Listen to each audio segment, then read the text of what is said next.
जय हिंद। सभी defence pensioners का एक बार फिर स्वागत है।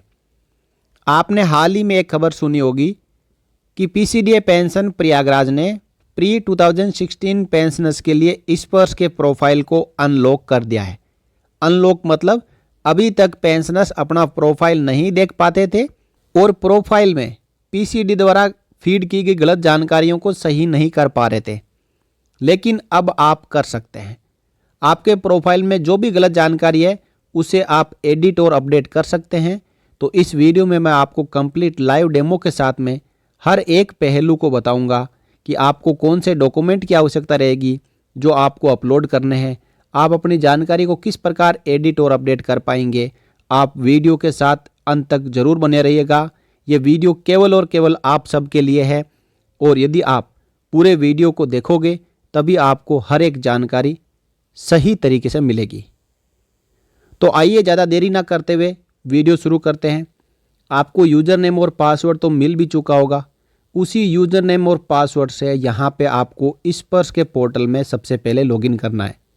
यदि आपको स्पर्श का यूज़र नेम और पासवर्ड अभी तक नहीं मिला है और आपका माइग्रेशन बैंक से स्पर्श में हो चुका है तो आप एक बार नीचे फॉरगॉट पासवर्ड पर क्लिक करके अपना जो स्पर्श का पीपीओ नंबर है उसके पीछे 01, यदि आप सर्विस पेंशनर है तो 01 लगा के यूज़र नेम बनाए, यदि आप फैमिली पेंशनर है तो 03 लगा के यूज़र नेम बनाए और अपना नया पासवर्ड बना लें।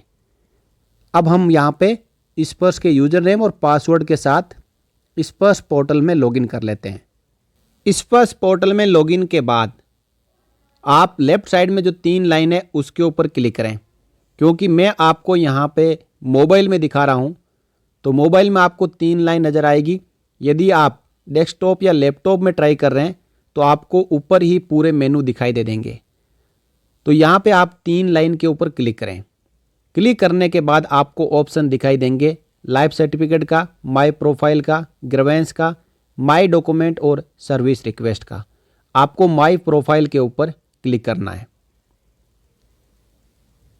इसके बाद आपका माई प्रोफाइल मेनू एक्सपेंड हो जाएगा जिसमें update personal detail, change password, manage profile और एम्प्लॉयमेंट ऑब्लिक री एम्प्लॉयमेंट का ऑप्शन नज़र आएगा। आपको मैनेज प्रोफाइल के ऊपर क्लिक करना है। मैनेज प्रोफाइल पे क्लिक करने के बाद आपके सामने personal detail, service detail, family detail, bank detail, other details, nominee details और डॉक्यूमेंट्स, ये सब मेनू ओपन हो जाएंगे। सबसे पहले आपको अपनी पर्सनल डिटेल के ऊपर क्लिक करना है। पर्सनल डिटेल पे क्लिक करने के बाद आपके सामने पूरी आपकी जो पर्सनल जानकारियां हैं वो दिखाई देगी।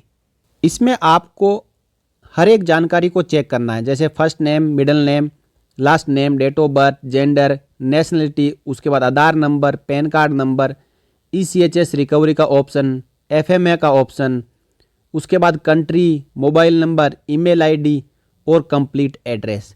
तो यहाँ पे आप देख पा रहे हैं कि कुछ एक जो रो है वो ऑटोमेटिकली हाईलाइट हो चुकी है। इसका मतलब हमें यहाँ पे जानकारी अपडेट करनी है।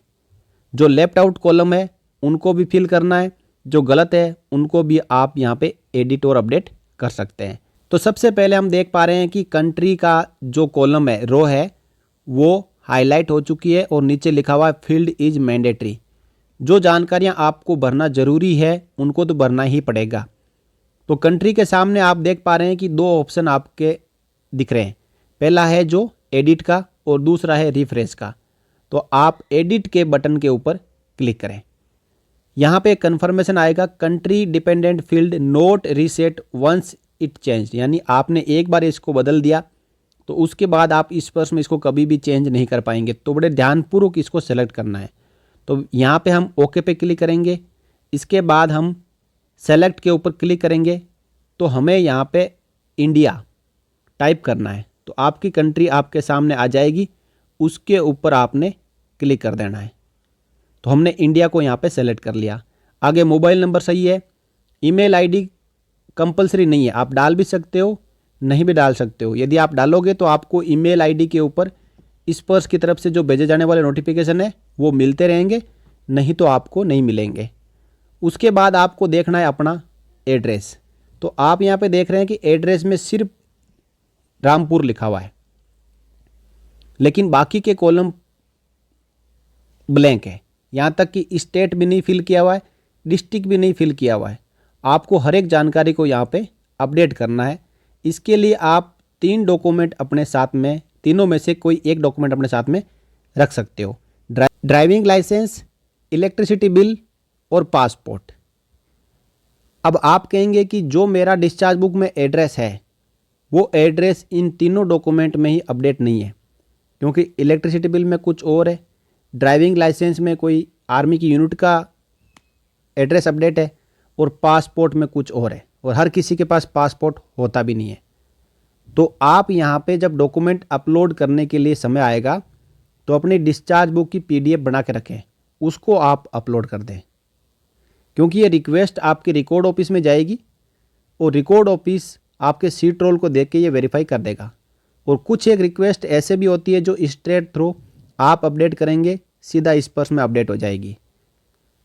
तो अपने एड्रेस के मुताबिक आप address line 1, 2, pin code, state और डिस्ट्रिक्ट को यहाँ पे एक एक करके एडिट करके इस पेन के ऊपर क्लिक करना है, अपना स्टेट और डिस्ट्रिक्ट सेलेक्ट करना है और जहाँ पे फिल करना है आप वहाँ पे फिल कर सकते हो और इस प्रकार इसको अपडेट कर लेना है। तो आप यहाँ पे देख पा रहे हैं मैंने एड्रेस में लाइन 1, लाइन 2, उसके बाद पिन कोड, स्टेट और डिस्ट्रिक्ट ये सब सेलेक्ट कर दिया है और नीचे ऑप्शन आ रहा है सेंड OTP। तो सेंड OTP के ऊपर हमें क्लिक करना है। तो जो रजिस्टर्ड मोबाइल नंबर है उसके ऊपर एक OTP आएगा, उस OTP को हमने वैलिडेट OTP में क्लिक करके और वेरीफाई एंड प्रोसीड करना है, तब आपका जो एड्रेस है वो प्रोसेस होगा। तो OTP हमने डाल दिया, अब वेरीफाई एंड प्रोसीड के ऊपर क्लिक कर देना है। तो यहाँ पे आपका वेरिफिकेशन सक्सेस हो चुका है, तो आप ओके पे क्लिक कर दें। अब आप यहाँ पे देखेंगे तो आपके सामने जो एड्रेस आपने अपडेट किया वो अपडेट हो चुका है। नेक्स्ट आपको अब सेव एज ए ड्राफ्ट जरूर करना है, क्योंकि जो भी आप यहाँ पे एडिट और अपडेट करते जाएंगे वो सेव एज ड्राफ्ट करते जाओगे, तो बीच में यदि आपको कोई प्रॉब्लम आती है तो दोबारा लॉगिन करने पर पहले जितना आपने इसमें एडिट अपडेट किया है वो पूरा वहीं पे रहेगा, डिलीट नहीं होगा। तो यहाँ पे हम सेव एज ए ड्राफ्ट कर देते हैं। एक एक्नॉलेजमेंट आया है, do you wish to save the changes, तो यस पे आप क्लिक कर दें। अब आपको नेक्स्ट के ऊपर क्लिक करना है।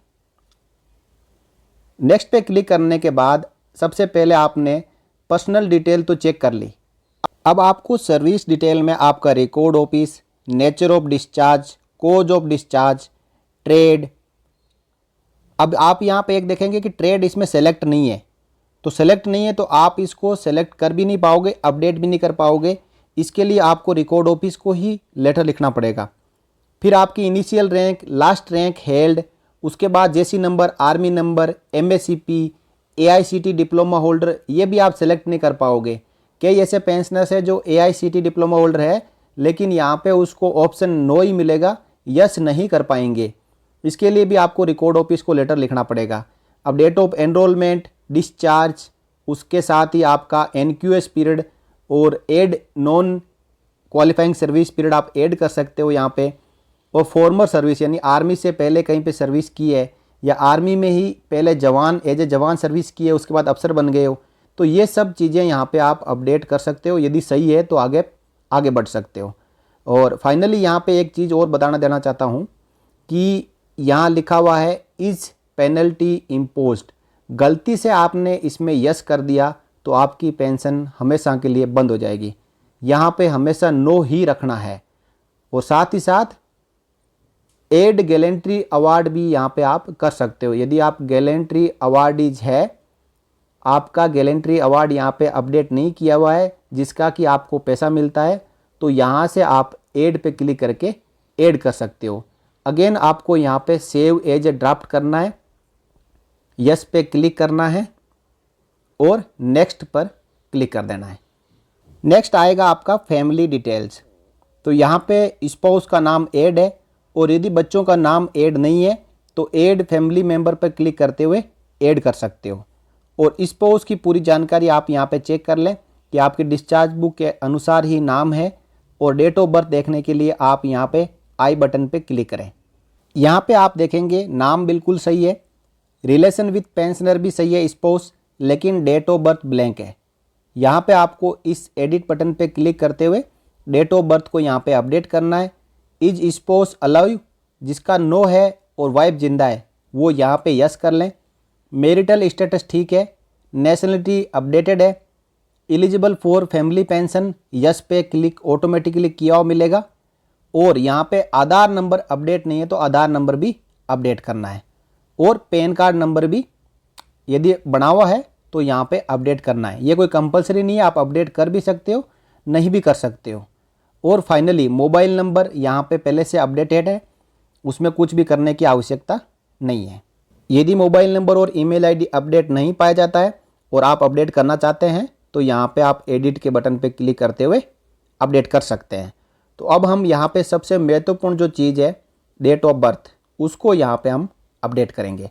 तो हम एडिट बटन पे क्लिक करेंगे और उसके बाद यहाँ पे राइट साइड में जो आपको कैलेंडर दिखाई दे रहा है इसके ऊपर क्लिक करते हुए सबसे पहले आप यहाँ पे ईयर को सेलेक्ट कर लें, उसके बाद मंथ को और उसके बाद डेट को। आप डायरेक्टली भी यहाँ पे एंटर कर सकते हैं, जैसे कि आप यहाँ पे फॉर्मेट आपने ले लिया इस तरीके से, इस फॉर्मेट में आप यहाँ पे डायरेक्टली भी एंटर कर सकते हैं यदि आप कैलेंडर से नहीं कर पा रहे हैं तो उसके बाद जब आपने सेव किया तो यहाँ पे आप देख पा रहे हैं कि डेट ऑफ बर्थ अपडेट हो चुकी है। ये पहले यहाँ पे ब्लैंक आ रही थी, अब यहाँ पे date of birth family detail में आ चुकी है। अब जैसा मैंने आपको बताया कि बच्चों का नाम यहाँ पे ऐड नहीं है या पेरेंट्स का नाम ऐड नहीं है, तो आप ऐड फैमिली मेम्बर पे क्लिक करते हुए यहाँ पे ऐड कर सकते हैं। यहाँ पे आपको सबसे पहले first name, middle name, last name, relation, देखिए रिलेशन में आपको बता देता हूँ किस किस का आप नाम ऐड कर सकते हैं। Brother, daughter, father, mother, sister, son और स्पाउस, इन सब का आप यहाँ पे ऐड कर सकते हैं। अब ब्रदर और सिस्टर इनकी जो कंडीशन रहेगी उसी के मुताबिक आप ऐड कर सकते हैं, जो कि सरकार समय समय पर जारी करती है। इसके बाद date of birth, Aadhaar number, PAN number, mobile number, email ID और उसके बाद आपको सेव कर देना है, तो नए फैमिली मेम्बर का नाम ऐड हो जाएगा। फैमिली डिटेल को ज़रूरी चेक और एडिट और अपडेट करने के बाद एक बार सेव एज ड्राफ्ट करके नेक्स्ट के ऊपर क्लिक कर दें, तो आपका बैंक डिटेल आपके सामने ओपन हो जाएगा। अब यहाँ पे साथियों बैंक डिटेल आप अपना bank account number, IFSC code और ब्रांच का नाम और बैंक का नाम चेक कर लें। आप यदि यहाँ पे बैंक डिटेल को चेंज करना चाहते हैं, यानी अपना बैंकर को चेंज करना चाहते हैं, तो आप इसके लिए थोड़ा इंतज़ार ज़रूर करें। इस समय आप अपनी बैंक की जानकारी को बदलें नहीं। यहाँ से आप बैंक की जानकारी को बदल भी सकते हैं, लेकिन जब तक इस पर का पूरा सिस्टम स्ट्रीमलाइन नहीं हो जाता है तब तक अपनी बैंक की जानकारी को वही रहने दें जो पीसीडी ने अपडेट किया है। तो हम नेक्स्ट पे क्लिक कर देते हैं। अब हम आ जाएंगे अदर डिटेल में। अदर डिटेल में एक ही ऑप्शन है प्रीवियस पेंशन, ये एप्लीकेबल है डीएससी के पेंशनर्स के लिए, तो वो यहाँ पे यस पे क्लिक करें। यस पे क्लिक करने के बाद में जो प्रीवियस पीपीओ नंबर है, यानी आर्मी, एयरफोर्स और नेवी में जो सर्विस की है उसका पीपीओ नंबर इस एडिट पे क्लिक करके यहाँ पे एंटर कर दें। एंटर करने के बाद सेव एज ड्राफ्ट करके और नेक्स्ट के ऊपर क्लिक कर दें, तो यहाँ पे आपकी अदर डिटेल अपडेट हो जाएगी। और जिसकी कोई प्रीवियस पेंशन नहीं है वो नो पे ही क्लिक रहने दें। यस पे क्लिक करेंगे तो आपको जानकारी अपडेट करनी पड़ेगी, तो नो पे ही क्लिक रहने दें, बाय डिफ़ॉल्ट नो पे ही रहता है। अब हम चलेंगे सबसे महत्वपूर्ण जानकारी नॉमिनी डिटेल पर। करेक्ट नॉमिनी यहाँ पे अपडेट किया हुआ होना चाहिए, तो नॉमिनी पे क्लिक करते हैं। तो आप यहाँ पे देख पा रहे हैं कि नॉमिनी में किसी का भी नाम अपडेट नहीं है, और आपको भी इस जानकारी को अपडेट करना बहुत ही ज़रूरी है।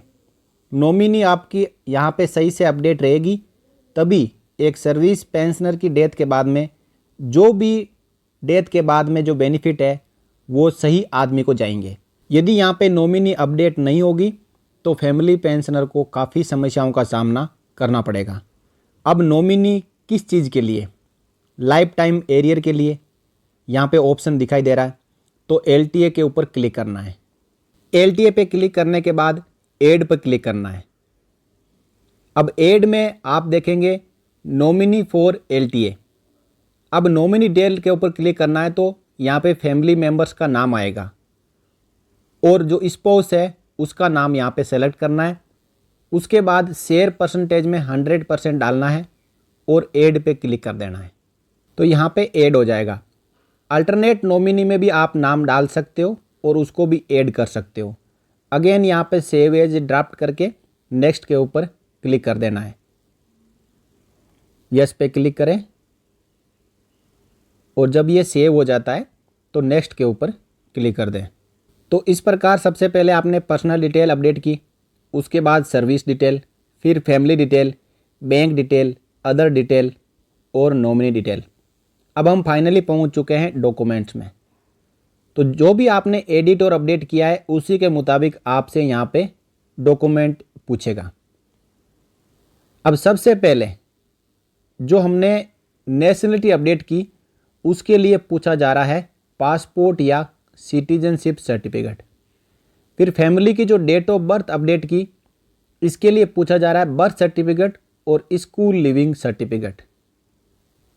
तीसरी जो पेंशनर का हमने एड्रेस अपडेट किया उसके लिए जो मैंने आपको पहले बता चुका हूँ कि 3 चीज़ें मांगी जाती है, पासपोर्ट, ड्राइविंग लाइसेंस और इलेक्ट्रिसिटी बिल। इन तीनों में से जो भी अवेलेबल है उसको आपने यहाँ पे टिक कर देना है। यदि इन तीनों में से कोई भी डॉक्यूमेंट मैच नहीं कर रहा है आपके एड्रेस के साथ और डिस्चार्ज बुक में यदि सही से अपडेट है तो आपको कोई भी एक डॉक्यूमेंट यहाँ पे क्लिक करते हुए डिस्चार्ज बुक को अपलोड करना है। तो साथियों मैं अब एक एक करके यहाँ पे टिक कर लेता हूँ क्योंकि इन पेंशनर के पास में जो सिटीजनशिप सर्टिफिकेट है वो अवेलेबल है, जिसे हम डोमिसाइल सर्टिफिकेट भी कह सकते हैं। दूसरा, फैमिली की डेट ऑफ बर्थ के लिए इनका बर्थ सर्टिफिकेट अवेलेबल है। फिर पेंशनर के एड्रेस के लिए इन तीनों में से कोई भी डॉक्यूमेंट अवेलेबल नहीं है तो हम इलेक्ट्रिसिटी बिल को यहाँ पे सेलेक्ट कर देंगे तो सभी में सेलेक्ट हो जाएगा, लेकिन अपलोड डिस्चार्ज बुक करेंगे। अब यहाँ पे हमने जो भी डॉक्यूमेंट यहाँ पे सेलेक्ट किया है उसके लिए यहाँ पे PDF अटैच करनी है। सिटीजनशिप सर्टिफिकेट, बर्थ सर्टिफिकेट और इलेक्ट्रिसिटी बिल की जगह डिस्चार्ज बुक। ये PDF एक एक करके यहाँ पे चूज फाइल पे क्लिक करते हुए आपने जहाँ पे स्कैन करके रखी हुई है वहाँ से सेलेक्ट करना है और यहाँ पे अटैच करना है। अटैच करने के बाद सबमिट के ऊपर क्लिक करना है। तो यहाँ पे तीनों डॉक्यूमेंट हमने अपलोड कर दिए हैं और फाइनली हमें यहाँ पे सबमिट पे क्लिक करना है। तो सबमिट पे क्लिक करने के बाद अगेन एक्नॉलेजमेंट दिखाई देगी, are you sure you want to submit the details, yes पे क्लिक कर देना है। अब फाइनली कन्फर्मेशन एक और आएगा, request for correction are subjected to record office confirmation, click okay to proceed.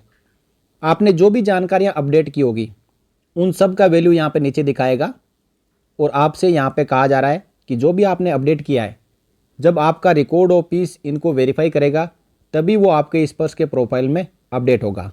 तो नीचे आपको ओके का एक ऑप्शन आएगा, यहाँ पे आपको ओके कर देना है। ओके करने के बाद एक एक्नॉलेजमेंट आपको फाइनली दिखाई देगा जो कि आपका टोकन नंबर के साथ होगा। Your service request has been registered with token number, kindly note the token number for future reference. इस प्रकार आपका जितना भी प्रोफाइल में एडिट और अपडेट का काम है वो इतने स्टेप के बाद कंप्लीट होगा।